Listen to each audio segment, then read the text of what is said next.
Good evening, everyone, and welcome to another episode of A Closer Look, the show dedicated to bringing you the facts.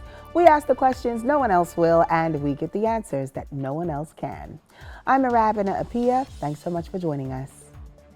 Someone much older and much wiser than I once said, "Good habits formed in youth make all the difference." As we navigate the way forward as a people, an important part of our civic duty is to ensure that the young people around us have the skills they need to survive.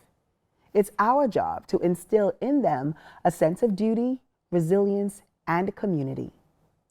Teaching these lessons can have a profound long-term impact on our collective future, which is why programs like the Bahamas National Youth Guard are so important.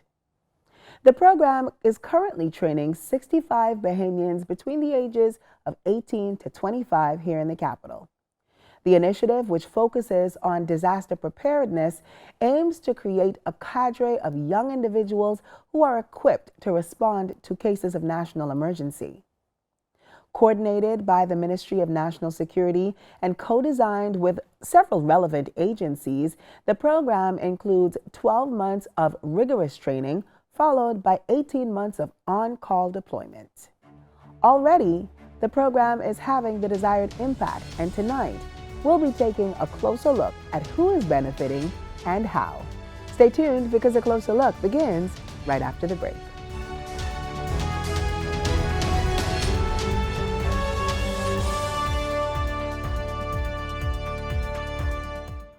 This is the National Youth Guard program designed to train young people to help the Bahama Islands in times of disaster. I decided to join to better serve my country as well as to better myself. We train the help in search and rescue, electrical, plumbing, and carpentry. And things that they can actually expand on in their careers. Young people who join the Youth Guard program discover a sense of identity, a sense of purpose, and a sense of patriotism. This program isn't about only the individuals. It is about the country.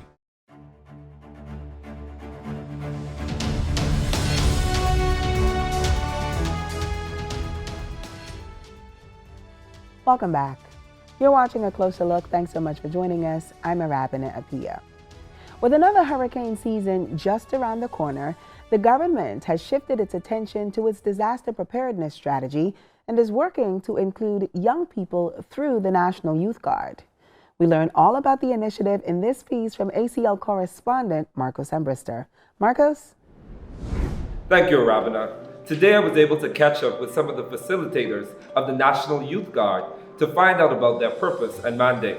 Let's take a closer look. Our vision is to empower a cadre of young men and women throughout the Bahamas who can assist in times of disaster, whether they are resident on that island or who can move to those islands to volunteer their services. Service, preparedness, response are the National Youth Guard's core values, and that's why they undergo training to ensure they are equipped with the demands of their duties, but also to develop the skills necessary. We have soft skills with the National Training Agency, and we have hard skills with Bahamas Technical and Vocational Institute, BTVI. At BTVI, they'll be taught, they'll be instructed in carpentry, plumbing, and electrical. This cohort also got an introduction to welding as well. Overall, the growth has been tremendous, and their instructors couldn't be prouder. Fortunately, I was the first instructor on their first day. And I've literally seen them from day one to the end. And their maturity level. They're civilians, they're not in it for the military aspect of it. So us seasoned instructors, we had to know how to tone it down just a tiny bit because they are volunteers, but they're strong. And over the time, you see some of the playful ones not being so playful. You're seeing some of the older ones take charge. And when asked what is expected of them after they're done, here's what was said. To do exactly what is asked of them, to do what is told of them, to not go out there and misuse the stores that are given to them in time of disaster. Because in times of disaster, the people who really need are going to need these items. And we're going to make sure that we put 10 cadets to 100 items. We need to make sure that those 100 items go to the right people when they need to get it. That's where integrity comes in, doing the right thing when no one is watching, doing the best job that they can, making the country proud, making the organization proud, making the instructors proud, making themselves proud, making their family proud.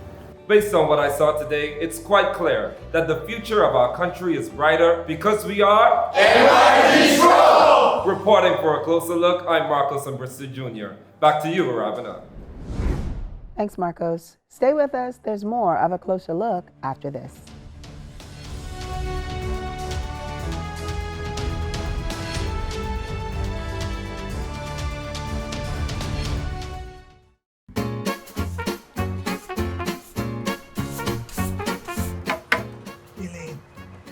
You hear what Boss Man was saying in the back there just now? About what? The luncheon? Why you always worried about food? No, about how we gotta pay a little more for national insurance. Mildred, you talking food. I can't afford to pay that. And you're always crying, palm out. Ain't gonna be much. Boss still gotta pay. 1st of July, 2024. I think that criminal benefit is what did help my boy Tony through the pandemic. That same unemployment benefit. And guess what? What? Susan, I think she'd get a pregnancy benefit, eh? You mean maternity benefit, eh? So now, we gotta do our part to make sure we get our pension. All right, then let me try and go back to ATC, boss.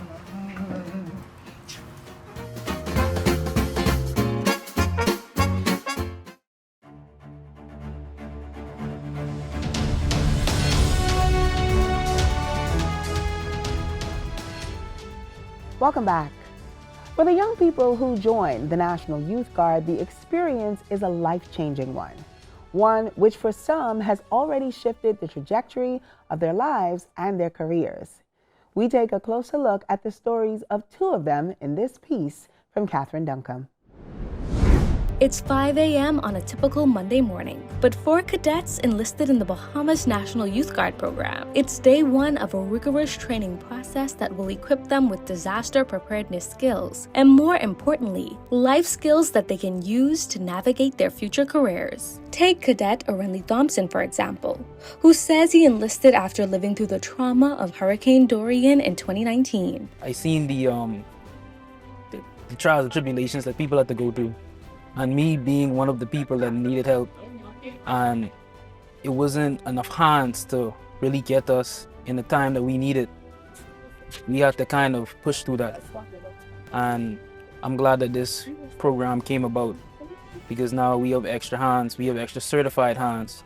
The National Youth Guard's mission is to nurture not just capable first responders, but also community leaders and innovators. Beyond the tangible skills learned, it is the intangible qualities of character and resilience. To meet its mandate, coordinators have taken a collaborative approach, joining forces with agencies like the Bahamas Technical Vocational Training Institute, LGM Maritime Academy, NEMA, and the Disaster Reconstruction Authority to ensure cadets are skilled in carpentry, electrical skills, and more. Cadet Joshua Coakley says he is grateful for the opportunity to learn valuable technical and interpersonal skills. It's helped me with the leadership role, also integrity and teamwork. So when we're deployed to these various islands for natural disasters, I'll be able to play the leadership role. And also when people are tending to get a bit down, because sometimes it gets difficult. It's a balance in life. There's good and bad. I'm going to be able to be that big brother to assist. Originally from Cat Island, Cadet Ida Johnson relocated to Nassau to enlist in this program and says she looks forward to applying her newly acquired skills in real-world scenarios. I am grateful for the opportunity they gave me to improve a lot of things in my life. I'm grateful for the challenges that I met along the way. And I'm grateful to my instructors for being a mentor, for showing me different aspects of things that I didn't even know I could have done. Celebrating the next generation of Bahamian heroes ready to serve and protect. I'm Catherine Duncombe. Back to you in studio, Arabana. Don't move. A closer look continues after the break.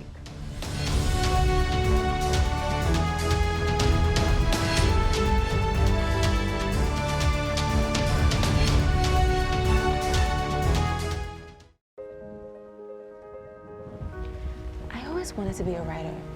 I want to be I want to be technical and creative. I always wanted to be in a band.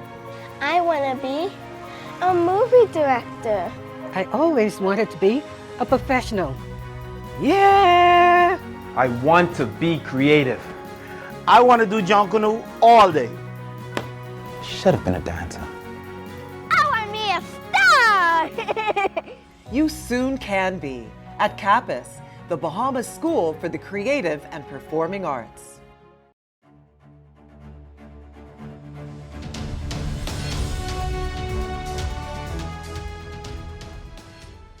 Graduation day is the culmination of weeks of hard work and dedication.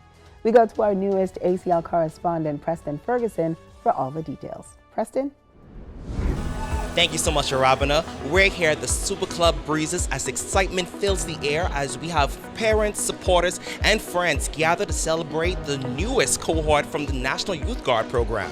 The ceremony began with an inspection parade conducted by the Honorable Prime Minister Philip Davis, who ensured that the graduates were clean-cut and in full regalia.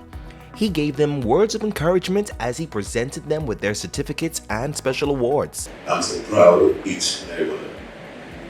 I believe that we have no greater resource than the talents, energy, determination, and strength of our young people.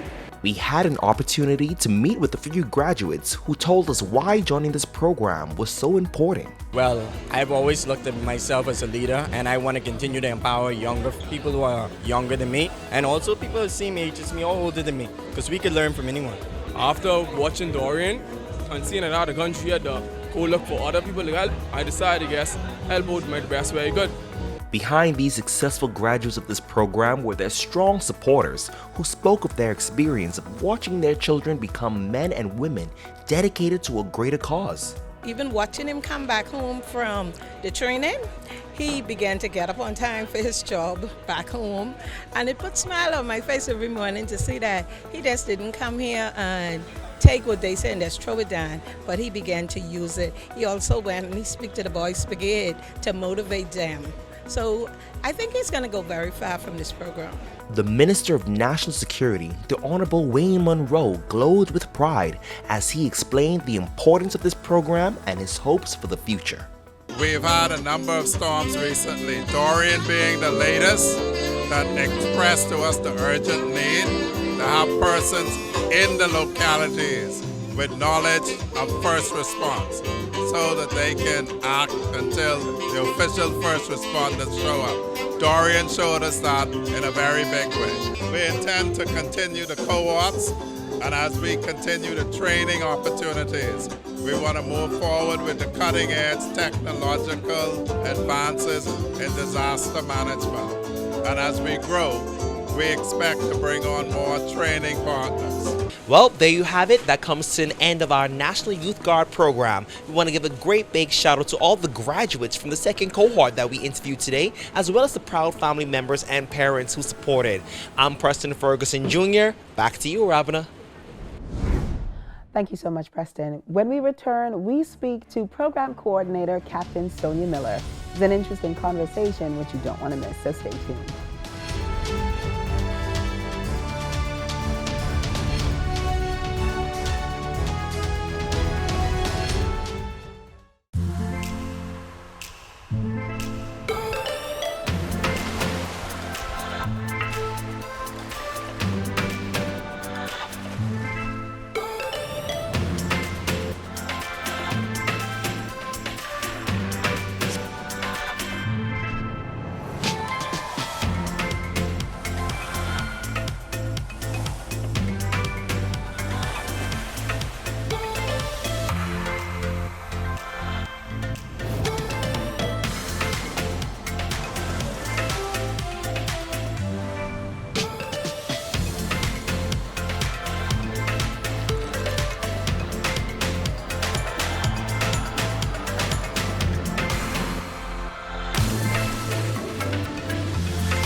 Welcome back. You're watching A Closer Look. Thanks so much for tuning in. So far tonight, we've been taking a deep dive into the revamped National Youth Guard program, its impact, and the way forward. Joining me now is Program Coordinator Captain Sonia Miller. Welcome to the show. Welcome. Thank you for having me. Absolutely. So, Captain Miller, let's talk about this program. What was the inspiration? Like, where did the genesis of this start? Well, the genesis of the National Youth Guard program started underneath the preview of the Ministry of Youth, Sports and Culture, and that was last year in 2023. Now it's under the preview of the Ministry of National Security, and the Royal Bahamas Defense Force now has oversight with the daily management of the program. Now, you mentioned this switch from youth to national security. Was there a particular reason for that? And what other government agencies are involved, and how are they all working together to make this program successful? Well, the switch is for the expansion of the program. You know, for growth to happen, we have to set the foundation for expansion. And so, thus, it was put under the Ministry of National Security. Thus far, we have many other government agencies involved in the program. We have partnered with the Met Office. They would come in and assist with meteorology, providing background information in regards to hurricane weather systems. Then we have the National Emergency Management Agencies and they assist with the disaster management component of it. Then we have the Royal Bahamas Police Force. They have assisted tremendously with the firefighting component. And so we have other public and private partnerships that we collaborate with in order to ensure that the program is a success. And this program has a very specific disaster preparedness mandate. So I understand why you have the Met Office, you have NEMA. Let's talk about the work of preparing these cadets for situations where we have maybe a national crisis, for example, a hurricane. Well, you know, I must brag about the Royal Bahamas Defense Force. You know, we're the country's first line of defense. And it's so right that the program be under our purview. And so we've been doing an excellent job in setting the foundation and partnering with other agencies. We work closely with the National Emergency Management Agency. I lead a group of core engineers that assist with disaster management training and the Royal Bahamas Defense Force overall response during a national disaster. And so we would assist in setting that foundation along with partnering with the National Emergency Management Agency, who actually comes in and assists with the community emergency response training part of it. And that aspect is well needed, especially within our Family Island communities, you know, where it takes a while for assistance to arrive. Yeah, I know you spoke briefly about the expansion of the program. What can Bahamians expect looking forward as you continue to grow the program, even from what you have seen it grow into already? What sort of expansion or further expansion can we expect? Well, at this point in the program, we're looking to build capacity in terms of getting as much young people involved in the program and better preparing them to be able to respond. And as we continue to build capacity, we will also continue to train, which is another aspect of it. So they'll come in for refresher training every 3 to 4 months. We'll find different areas to increase their knowledge. And also these individuals will be placed in a bank of individuals who, when there's a time of need, we can call upon them to assist within our communities. You spoke too about, engaging young people. Remind us, what is the age bracket for the persons who are participating, in the National Youth Guard?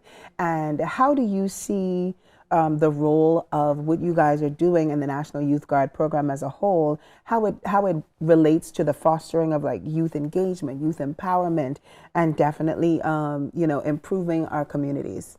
Well, I can say that the National Youth Guard program is a youth development program, which is focused on equipping young Bahamians between the ages of 18 and 25 years of age, and equipping them with the skills and resources necessary to assist the country in times of a disaster, such as hurricanes, or it could be a wildfire, any type of emergencies where the Bahamas, the regular people who respond to national emergencies are a bit overwhelmed, and so we get that additional response. The program also prepares young people for employment, and so we have that employment aspect of it, where we teach young people the skills that they need. We partnered with BTVI, who give them the technical skills, who help with that aspect of it. We've partnered with the National Training Agency, who helps with the soft skills, the development for them to go into the work field. We've also partnered with the National Drug Council, who assists with the life skills and what you should be doing and what you ought not to be doing. Yeah. And so it's so many other partners and agencies out there that we assist, that we called upon to assist us. And also there's a volunteerism. We try to inspire the spirit of volunteerism in our young people, to ensure that that when natural disasters happen, it's not only the responders, it's a whole community effort. And so we've partnered with the Salvation Army and the Red Cross also, so they got to work with these agencies. They got to do internship with these agencies, and so they will be well prepared on completion of their training. It sounds like you guys have developed a very well-rounded course for these participants to be a part of. And like, if you had to give it a rating, how would you rate the effectiveness of the program thus far? What are you most looking forward to seeing as you meet these milestones of expansion that you talked about? Well, I'm looking to the day when I can call up these young people and say, look here, we need your help here. It may not be a national disaster, but we can call them and say, hey, this agency needs some assistance. And you have 50, 25, 30, 100 of them just come and running to assist, and they're doing it free spirit. No one is begging them, to do stuff, to volunteer, to help their fellow countrymen. They're doing it because they love their country and they want to see growth in their country, and they want to see others around them prosper and do better within the Bahamas. That's a very important goal indeed. So can you maybe share with us, some success stories that you've seen come out of this latest batch of young people that you've been working with? Well, of course. The program, I did mention that there's a component part of it that fosters, that assists with employment opportunities. In the initial stage of our training, we were able to identify 2 of the young men and women who had applied for the Royal Bahamas Defense Force, and they were eligible. And so their timing could not have been any better. And they were able to just transfer from out of our program and straight into the Royal Bahamas Defense Force program. Wow. And that's what I call, that's good an timing. early, a good timing, early success. And then I think we were able to use that as a motivation for the others. And they see that the program, there's a lot of possibilities within the program. And also we've had the opportunity to send them on internships. And I'm keeping my fingers crossed. I've gotten some good feedback thus far. We had a young man, 3 weeks into the program, he's already been fully hired and employed, and I'm being advised that there may be a potential for more of them to be employed at the end of the 6 weeks internship. Wow. So I'm seeing we are already reaping the rewards of our hard work over these past, I would say, we're now in the 15th week. Next week will be our last week. Wow. And so we're seeing some good, positive signs. Absolutely. Well, I guess my final question then is, if you are interested or if you're trying to recruit people, how do people get in touch with you guys? How do they become a part of the National Youth Guard? Well, we're going to start our recruitment process starting in May. And so we're going to hit the ground runnings. We're going to go into some of the high schools. We're going to be on the radio talk show. We're going to go live wherever we possibly can, and to ensure to put the word out there. We have our Facebook page, the National Youth Guard, the Bahamas National Youth Guard, that is. You can like us on our Facebook page, and all of the information is right there. You can apply online, submit your application. The process is very simple, very simple. It's you know, for the young people out there, everything is Facebook, Twitter, Instagram. You can just go on and log on to our page, and you'll be able to apply to join and sign up for the National Youth Guard. Well, Captain Miller, I want to thank you so much for being here and shedding some much-needed light on this very important initiative. We'll have to get you back to talk about this some more, because I think, you know, the success stories that we're already hearing, that's great work on your part. So thank you so much. Welcome. When we return, we have more of a closer look, so stay tuned.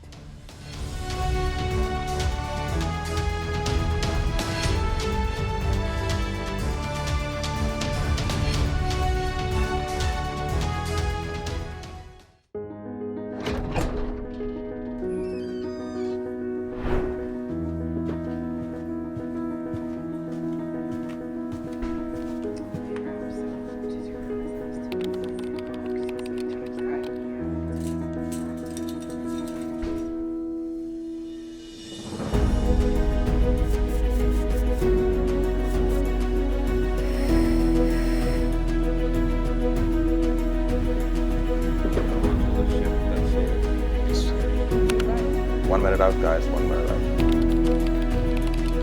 And 3, 2. Hello, everyone. Be sure to tune in right here every Monday night at 8 p.m. for another episode of A Closer Look, the show dedicated to bringing you the facts. I'm Arabina Apia, your host for this season, and I'll see you right here every Monday night at 8 p.m.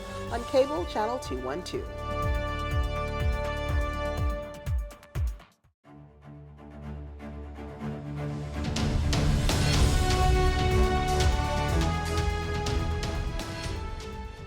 The National Youth Guard is equipping our nation's youth with the skills and resilience that they will need as they chart their course into the future. From personal journeys to program insights, tonight we've explored the impact of the initiative on the lives of young Bahamians. Their dedication and their growth is a testament to the potential within all of us to make a difference. As we look ahead, let's continue to celebrate the achievements of these young people and continue to nurture them in the hopes that they will eventually take the lead in navigating the challenges of tomorrow. Till next time, Bahamas, I'm Arabina Apia. Good night, everyone.